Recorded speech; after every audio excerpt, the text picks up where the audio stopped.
আমাদের আজকের গল্প আদুরি মাসির বিয়েবাড়ি। কলমে অদিতি ঘোষ। উপলক্ষটা ছিল মেজ মাসি শাশুড়ির মেয়ের বিয়ে। 2 বছরের মেয়েকে নিয়ে শাশুড়ি মায়ের সঙ্গে বিয়ের দিন সকালেই হাজির হয়েছি চন্দনপুর গ্রামে। আমার সে বাড়ি ওখানে প্রথম যাওয়া, তাই আদর যত্ন একটু বেশিই পাচ্ছি। নানা স্ত্রী আচারের ফাঁকে ফাঁকে দিদা অর্থাৎ দিদি শাশুড়ি আর মেজো মাসিকে দুঃখ করতে দেখছিলাম ছোট মাসির জন্য। সবাই এসেছে, কিন্তু বেচারা ছোট মাসি সংসারের চাপে সকাল থেকে আসতে পারেনি। এই ছোট মাসি হচ্ছে আদুরি মাসি। 5 বছরের বাচ্চা থেকে শুরু করে বড়রা পর্যন্ত কেউই ওনাকে নাম না করে ডাকে না। উনি আদুরি দিদি, আদুরি মাসি, আদুরি পিসি, আদুরি দিদা। প্রথমবার আমি ওনাকে ছোট মাসি বললেও সকলের দেখা দেখি উনি আমারও আদুরি মাসি হয়ে গিয়েছিলেন। সন্ধ্যা লগ্নে বিয়ে, তাই খাওয়া দাওয়া মিটে যাওয়ার পরই শুরু হয়েছে জলসইতে যাওয়ার তোড়জোড়। মাঘ মাসের দুপুর তাড়াতাড়ি গড়িয়ে 3:30তেই বিকেল হব হব করছে। বড়দের তাড়ায় আমরা রেডি বেরোনোর জন্য। ঠিক সেই সময় হাউমাউ করে একটা কান্নার আওয়াজ কানে এলো।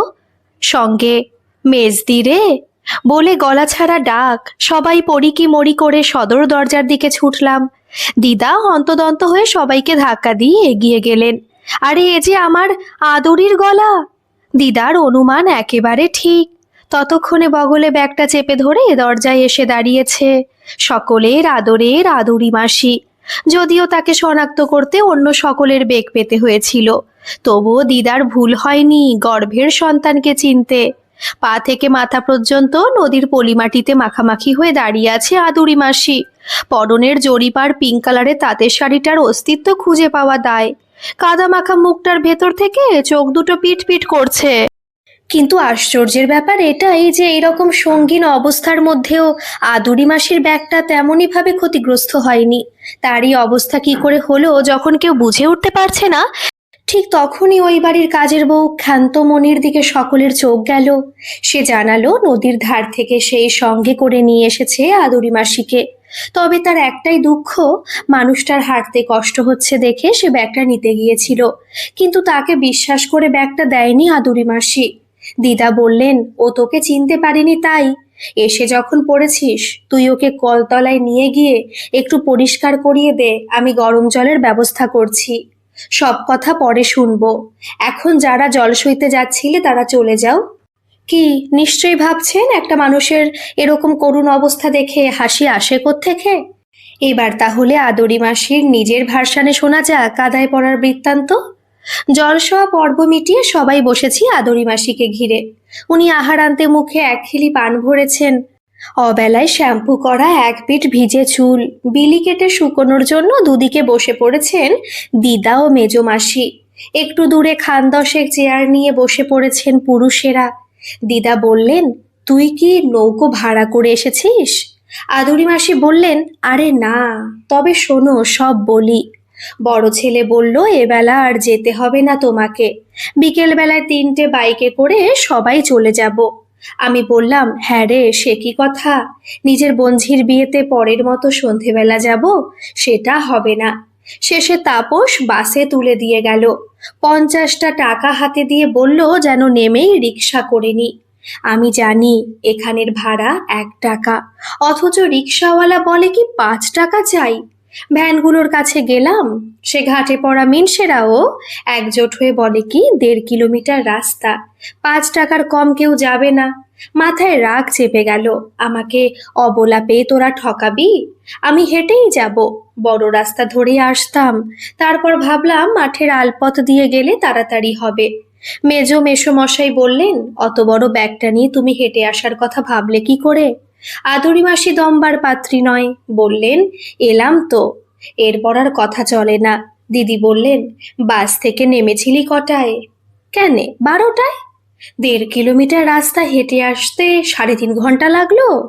আরে আমার তো ভুলও লেগে গেছিল, আল দিয়ে হাঁটতে হাঁটতে চলে গেছুনু সেই লক্ষণপুর। ওখানে খানিক বসে একটু জল খেয়ে নদীর ধারে হাঁটতে লাগলুম।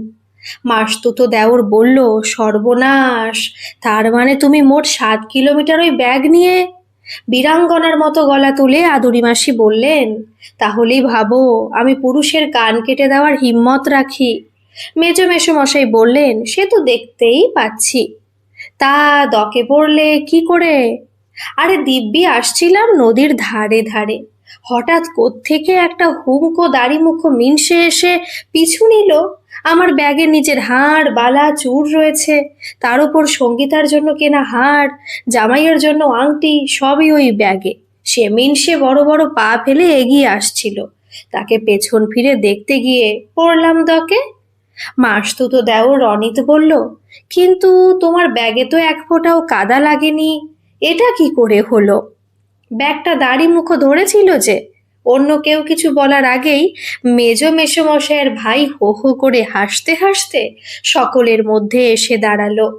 বাকিটা আদুরি দিকে আর বলতে হবে না, আমি বলছি। উনি এত হাসছেন যে কথা বলতে পারছেন না।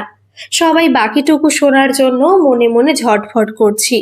শেষে দিদা বকা দিতে উনি হাসি থামালেন, বললেন, জানো মা, একটু আগে আনোয়ার জমি থেকে টাটকা বেগুন তুলে দিতে এসেছিল বেগুনি করার জন্য। ওর মুখে শুনলাম সব। আদুরিদি পড়ে যাচ্ছে দেখে আনোয়ার ছুটে এসে এক হাতে ব্যাগটা আর এক হাতে আদুরিদিকে ধরে তোলার চেষ্টা করছিল। ও চিনতে পেরেছিল তো আদুরিদিকে, কিন্তু আদুরিদি কিছুতেই ব্যাগটা ছাড়বে না। ব্যাগ ধরে টানাটানি করতে করতে একেবারে কোমর পর্যন্ত দকে। আনোয়ারই তো আদুরিদিকে টেনে তুলেছে। আদুরিদি নদীতে না নেমে জমির জমা জলে পা ধুয়ে ছুটে এসে ব্যাগটা তুলে নিয়েছে। কে বাঁচিয়েছে ফিরেও সেটা দেখেনি। দিদা রেগে গিয়ে বললেন, যাক, তবু 5 টাকা বাঁচিয়েছিস তো। মেসোমশাই বললেন, তুমি তো আসো তাপস নয়, তমালের মোটর সাইকেলে, রিক্সা ভাড়া কত জানলে কি করে? আদুরি মাসি বললেন, দেখো কথা, 7 বছর আগে আসিনি বাসে। মেজদির বিয়ের পর আপনার সঙ্গে একবার হেঁটে এসেছিলাম, আমার স্পষ্ট মনে আছে। দিদা বললেন, তখন তোর বয়স ছিল 8 আর এখন 48। আদুরি মাসি কিছু বলতে যাচ্ছিলেন, কিন্তু তার আগেই একসঙ্গে অনেকগুলো মোটর সাইকেলের হর্ন কানে যেতেই আদুরি মাসি আবার হাউ হাউ করে উঠলেন, ওরে ওরা মনে হচ্ছে এসে গেছে, তোদের পায়ে ধরছি, কেউ কিছু ওদের বলিস না রে। বড়রা অভয় দিলেও পুচকেগুলো শুরু করলো বদমায়েশি। আদুরি মাসিকে দেখছে আর গালে হাত দিয়ে বলছে, 5 টাকা? তাদের মুখ বন্ধ করতে প্রত্যেককে লজেন্স আচার খাওয়ার জন্য 5-10 টাকা করে দিতে লাগলেন। ওনার পার্সে টাকাগুলো ভিজে গিয়েছিল। যখন আমার এক ননদ ওগুলো ইস্ত্রি করে ফেরত দিয়েছিল, তখন দেখেছিলাম 350 টাকা ছিল। শেষ পর্যন্ত কততে ঠেকেছিল জানি না। বর এলো সন্ধে 6:30টায়। আদুরি মাসি তার মধ্যে দামি শাড়ি গয়নায় সেজে রেডি। ভারী মিষ্টি চেহারা আদুরি মাসির, গাত্রবর্ণ হলুদাভ, ছোট্ট কপাল, আয়ত চোখ, চিবুকের মধ্যিখানে একটা ছোট্ট টোল, মুখ জুড়ে শিশুসুলভ সারল্য। বয়সটা অনায়াসে 10 বছর কম বলা যায়। বরকে মিষ্টি খাওয়াতে গিয়েই আদুরি মাসি বিপত্তিটা পাকালেন। বলে বসলেন, আমাকে চিনে রাখো, আমি কনের বৌদি। কথাটা শুনে আমার শাশুড়ি মা, মেজো মাসি, মামিরা সবাই হতবাক। ঘরের বন্ধুরা বলল, বাসর ঘরে জমিয়ে আড্ডা দেওয়া যাবে। বড় উঠোনে ছাদনাতলা করা হয়েছে, তার চারিদিক ঘিরে শখানেক চেয়ার। আদুরি মাসি সকলের সঙ্গে বসে বিয়ে দেখছেন। সারাদিনের ধকলের পর ঘুমে ঢুলছেন। দিদা বারবার ঘর গিয়ে শুতে বলছেন মেয়েকে, কিন্তু কে শোনে কার কথা? আদুরি মাসি জানিয়ে দিলেন, নিজের বোনঝির বিয়ে না দেখে কোথাও যাব না আমি। সিঁদুরদান হতে চলেছে, লজ্জাবস্ত্র কনের মাথায় উঠেছে, সবকটা চোখ সেই দিকেই তাকিয়ে আছে। ঠিক তখনই আবার ছন্দপতন ঘটালেন আদুরি মাসি। ঢুলতে ঢুলতে চেয়ার সমেত উল্টে পড়লেন বিবাহ বাসরের মধ্যে। কানের ঝুমকো ছিটকে গিয়ে পড়ল পুরোহিতের কোলে। আদুরি মাসির ঘুম ততক্ষণে ছুটে গেছে, তবে লজ্জা পেয়েছেন বলে মনে হলো না। এক মুখ হেসে নতুন উদ্যমে বসে পড়লেন ছাদনাতলা আলো করে। রাত্রে খেতে বসার সময় সবাই ডাকাডাকি করছে আদুরি মাসিকে, কিন্তু কোনো রকমে খাবার জন্য রাজি করানো গেল না ওনাকে। পছন্দের পোলাও মাংস ছেড়ে উনি খেলেন নুন লেবুর জল আর জোয়ানের আড়ক। খুব আফসোস করলেন নিজের অপরিণামদর্শিতার জন্য। বললেন, এমন আহামুকের কাজ কেউ করে? অবেলায় মাছের টকটা খাওয়াই আমার কাল হলো। এখন সবাই খাক আর আমি গন্ধ শুকে মরি। বিয়ে বাড়ির উপাদেয় পদসকল আস্বাদনের দ্বারা রসনার তৃপ্তি সাধন না করতে পারলেও আনন্দ অনুষ্ঠানে অংশগ্রহণের ব্যাপারে উদ্যমের অভাব ঘটল না আদুরি মাসির। সবার আগে ঢুকে পড়লেন বাসর ঘরে। অন্যান্য মাসিরা মামারা নিষেধ করলেন, কিন্তু কাউকে পাত্তাই দিলেন না আদুরি মাসি। বললেন, অতগুলো সমস্ত মেয়েকে একপাল বেটা ছেলের মধ্যে ফেলে রেখে আমি ঘুমোতে পারবো না। আমার নিজের মেয়েটাও তো থাকবে নাকি? এই অকাঠ্য যুক্তিকে খণ্ডন করতে না পেরে সবাই চলে গেলেন। এক খিলি পান মুখে পুরে বাসরে জাকিয়ে বসলেন আদুরি মাসি। ইতিমধ্যে বরের বন্ধুরা ওনাকে বৌদি বলে ডাকতে শুরু করেছে। সত্যিকারের শালি। আর আমাদের মতো বৌদিরা হোপলেস হয়ে চুপচাপ বসে আছি। অবশ্য বর বা ওপক্ষের কারো সংকোচ নেই, কারণ তারা জানে না যে এক শাশুড়ি বসে আছে তাদের মধ্যে। ধাঁধা দিয়ে শুরুটা করলেন আদুরি মাসি। ধাঁধার উত্তর কেউ দিতে না পারায় বিজয়িনীর হাসি হাসলেন উনি। এবার শুরু হলো গান। দুপক্ষের 4-5 জন গাইয়ের সন্ধান মিলল। সবাই একটা দুটো করে রবীন্দ্রসঙ্গীত গাইল। আদুরি মাসি এবার মেয়েকে চোখ পাকালেন। তোকে পয়সা খরচা করে গান শেখানো হচ্ছে কি করতে শুনি? কলেজে পড়া মেয়ে শম্পা মিনমিন করে বলল, তোমার কথাতেই তো দিদিমণি শুধু ভক্তিগীতি শেখায়, কি গাইব? আদুরি মাসি বললেন, যা শিখেছিস তাই গাইবি। মেয়েও গাইবে না, মাও ছাড়বে না। শেষে সকলের অনুরোধে রাজি হলো শম্পা। আদুরি মাসি বললেন, তোর ভয় কি? আমিও তোর সঙ্গে গাইছি। সত্যি সত্যি গান ধরলেন উনি। বেসুরো বেতালে গেয়ে চললেন, প্রভাত সময়ে শচির আঙিনায় মাঝে গৌরচাঁদ নাচিয়া বেড়ায় রে। শম্পা যে গানটা ধরেনি সেদিকে হুঁশ নেই আদুরি মাসির, একাই গেয়ে চলেছেন। গান থামলে বর বলল, বিয়ে হতে না হতেই সন্ন্যাসের রাস্তা দেখাচ্ছেন বৌদি। ফোঁস করে উঠলেন আদুরি মাসি। তখন থেকে বৌদি বৌদি করছো দেখছি। কে তোমার বৌদি? আমি তোমার আপন মাস শাশুড়ি। কথাটা শুনে নতুন জামাইয়ের চক্ষু ছানা বড়া। শম্পা বেচারি বাসুর ঘর থেকে পালিয়ে গিয়ে লজ্জার হাত থেকে বাঁচল। ফুলসজ্জার দিন তত্ত্ব সাজানোর সাথে সাথে চলছে মহিলাদের সাজসজ্জা। আদুরি মাসি মেয়েদের মাঝখানে বসে পড়ে বললেন, আমার চুলটা একটু কায়দা করে বেঁধে দে দেখি। দিদা আমতা আমতা করে বললেন, তোকে ছোট জামাই যেতে বারণ করছে, বলছে এখান থেকে কসবা পুরো 80 কিলোমিটার রাস্তা, তুই অতটা রাস্তা বাসে গেলে বমি করবি। গর্জে উঠলেন আদুরি মাসি, তোমার জামাইয়ের নিজের বোনের মেয়ের বিয়ে হলে না গিয়ে থাকতো তো। দিদা কথা না বাড়িয়ে চলে গেলেন। বেরোনোর সময় শম্পার হাতে একটা বড় ব্যাগ দেখে জানতে চাইলাম ব্যাগে কি আছে। ও বলল, মায়ের জন্য কাপড় আছে। বমি মাখা কাপড়ে কি করে বিয়ে বাড়িতে ঢুকবে বলো? শম্পার কথার সত্যতা যাচাই করার জন্য বেশিক্ষণ অপেক্ষা করতে হলো না। 5 কিলোমিটার যাওয়ার পরই শুরু হলো বমি করা। মোট 4 বার বমি করে কাপড় বদলে বিয়ে বাড়ি ঢুকলেন আদুরি মাসি। তবে কাবু হয়েছেন বলে মনে হলো না। অচেনা রাস্তা, তার উপর ট্রাফিক জ্যাম। পৌঁছতে 9টা বেজে গেল। 32 বছর আগেকার ব্যাপার। গ্রাম তো পরের কথা। কলকাতা শহরেও যাদের বাড়িতে একটু হাত পা ছড়ানোর জায়গা থাকতো তারাও বিয়ে বাড়ি ভাড়া করার ঝামেলায় যেত না। সঙ্গীতার শ্বশুর বাড়িটা ছিল 3 তলা, আয়তনেও বড়। মেইন রোড থেকে একটু ভেতরে। বাড়ির সামনে রাস্তার ওপর দুদিক খোলা প্যান্ডেল করা হয়েছে। অতিথিদের বসার জন্য, খাওয়ার জন্য প্যান্ডেলটা হয়েছে বাড়ির পেছনে। আমাদের আপ্যায়ন করার জন্য ছেলের বাবা কয়েকজনকে সঙ্গে নিয়ে ছুটে এলেন। ওরা জলযোগের জন্য ভেতরে যেতে বললেন আমাদের, কিন্তু রাত্রি হয়ে যাওয়ায় মেসোমশাই জানিয়ে দিলেন যে চা ছাড়া কেউ কিছু খাবে না। একটু পরে রাত্রের খাওয়া সেরে নিতে হবে। ইতিমধ্যে কিছু মেয়ে ট্রেতে করে গোলাপ নিয়ে ঢুকেছে।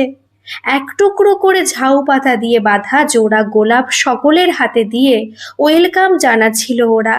সকলের দেখা দেখি আদুরি মাসিও ঘাড় নেড়ে একটা মিষ্টি হাসি হাসলেন। কিন্তু এখানেই শেষ নয়। গোলাপ হাতে পাওয়ার পর একটা মুহূর্তের জন্য নাকের কাছ থেকে গোলাপ দুটো সরালেন না উনি। লম্বা লম্বা শ্বাস নিয়ে ক্রমাগত শুকে চললেন ফুল দুটো।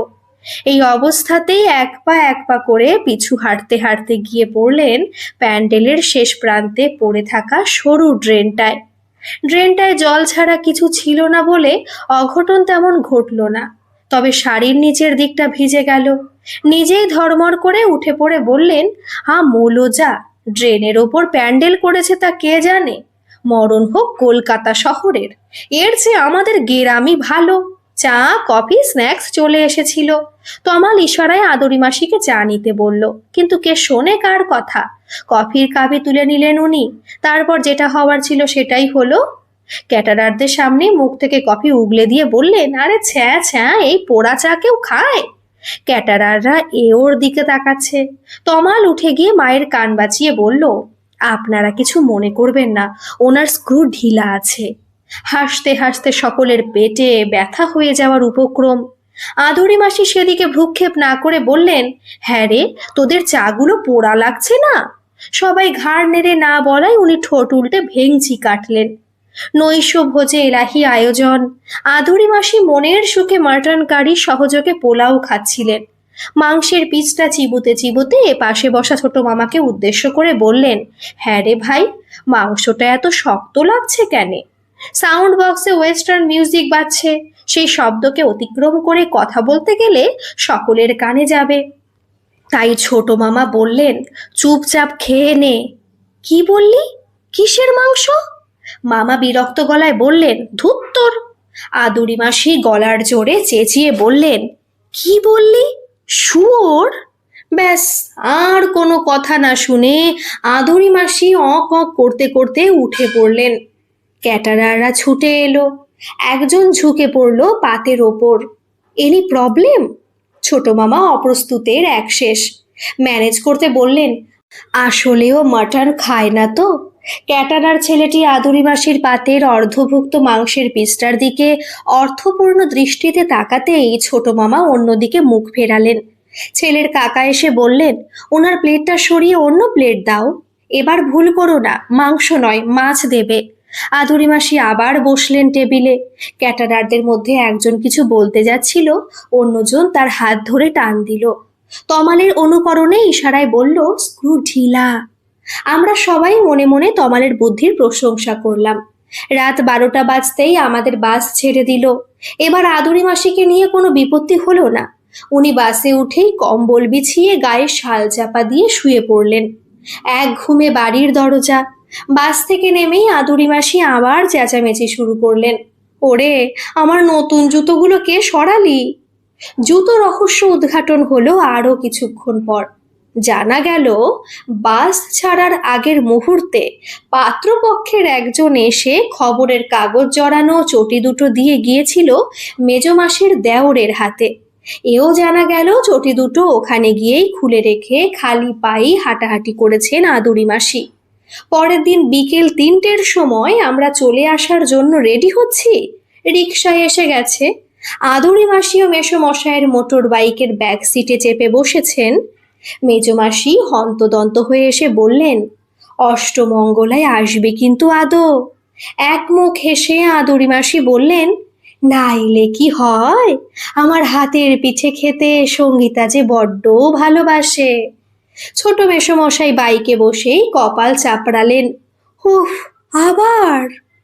গল্পটি কেমন লাগলো অবশ্যই কমেন্ট করে জানাবেন, আর ভালো লাগলে একটা সাবস্ক্রাইব করে আমার পাশে থাকবেন। ধন্যবাদ।